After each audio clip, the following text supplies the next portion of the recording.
If at any point you feel vulnerable or experience a setback in the process, instead of scolding or discouraging yourself, try to view those moments as learning opportunities. Self-compassion will allow you to move forward with gentleness and perseverance, without the pressure to achieve immediate results.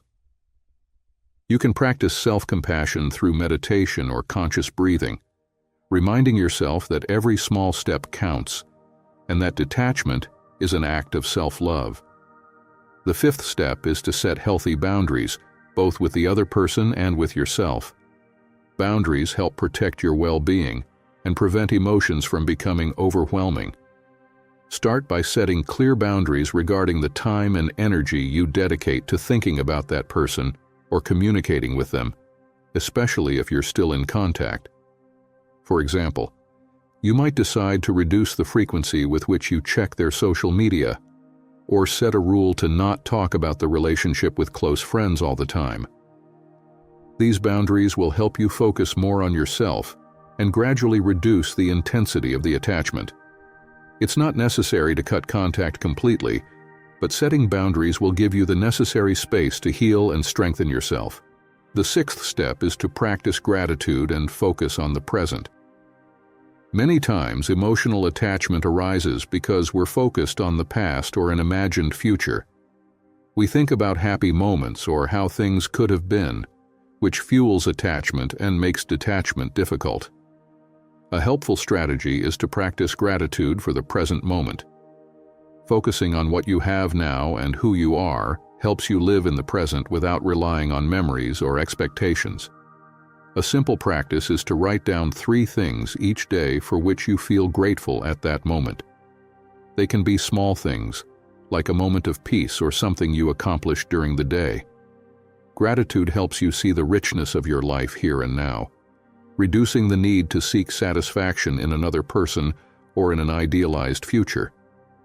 To understand how emotional detachment works in practice, it's valuable to observe examples of people who have gone through this process and succeeded in freeing themselves from relationships that caused them pain or dependency.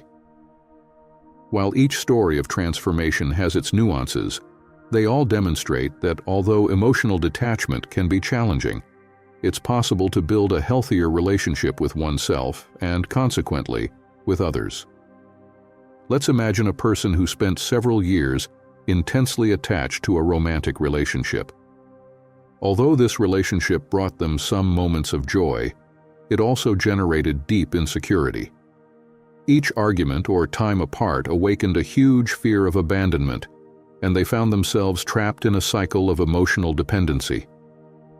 Despite trying several times to emotionally distance themselves from their partner, each attempt made them feel as if they were losing a fundamental part of themselves. It wasn't simply love that kept them in this relationship.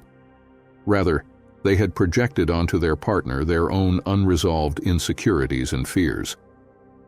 Over time, this person decided to embark on the path of detachment, beginning with self-awareness. The first step they took was to keep a journal where they expressed their emotions, thoughts, and the reasons behind that dependency every day. As they reread their writings, they discovered that much of their attachment stemmed from a need for validation. They had convinced themselves that their worth was tied to being loved by another person. By becoming aware of this belief, they were able to start questioning it and working on strengthening their self-esteem, realizing that their worth was independent of external approval.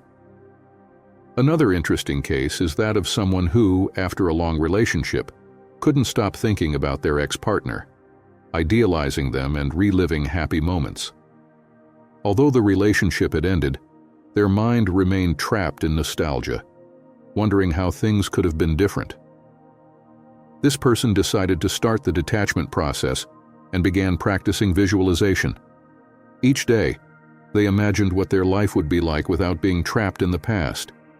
When those nostalgic thoughts returned, they tried to replace them with images of new opportunities and personal projects filled with satisfaction and meaning. Little by little, they felt their control over their emotions return to them and not to the influence of past memories. Finally, Let's consider the case of someone who, after losing a loved one, experienced such deep pain that they found it difficult to move on with their life. The physical absence was a constant in their mind, and although they tried to move forward, each object or place that reminded them of that person made them relive the pain. To work on this detachment, they began practicing Jungian introspection techniques.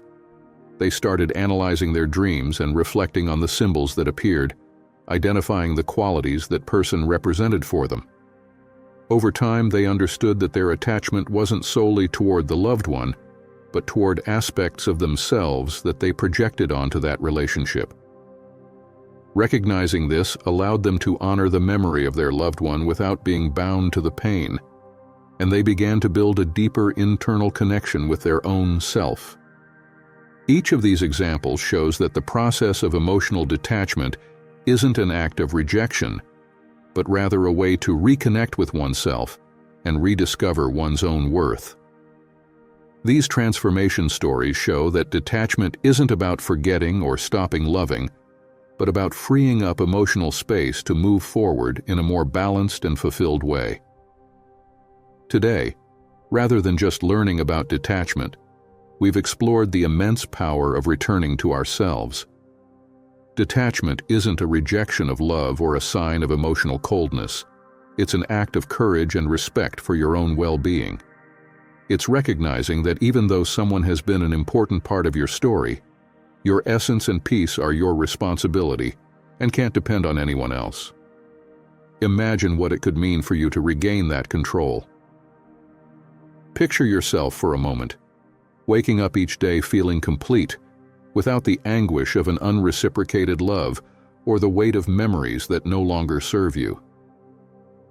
Detachment is freeing up the space in your mind and heart to grow, to welcome new opportunities, and to build more balanced relationships, starting with the most important relationship of all, the one you have with yourself.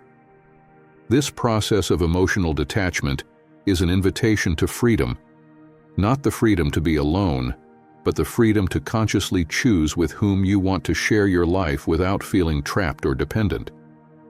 It's a way of saying, I appreciate what I've experienced, but I'm also ready to move forward and create something new. Each step towards detachment is a declaration of self-confidence, a sign that you know you have what it takes to be happy, fulfilled, and complete on your own. So, if today you feel it's time to let go, take that first step. Sometimes it's difficult, sometimes it may feel like you lack the strength, but trust that within you exists an enormous capacity for transformation and healing.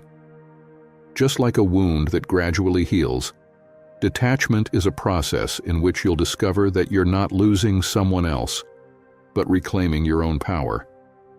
Allow yourself to be free from external expectations, from loves that stayed in the past, and from anything that limits you, because you have the right to be happy, and you deserve to live in peace. This journey toward detachment isn't a goodbye to feelings, but a hello to the most authentic and powerful version of yourself. So the call is clear.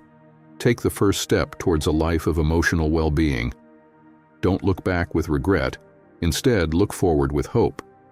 The best thing you can do for yourself is to free yourself from what no longer serves you and embrace the self-love that awaits you in each decision to let go.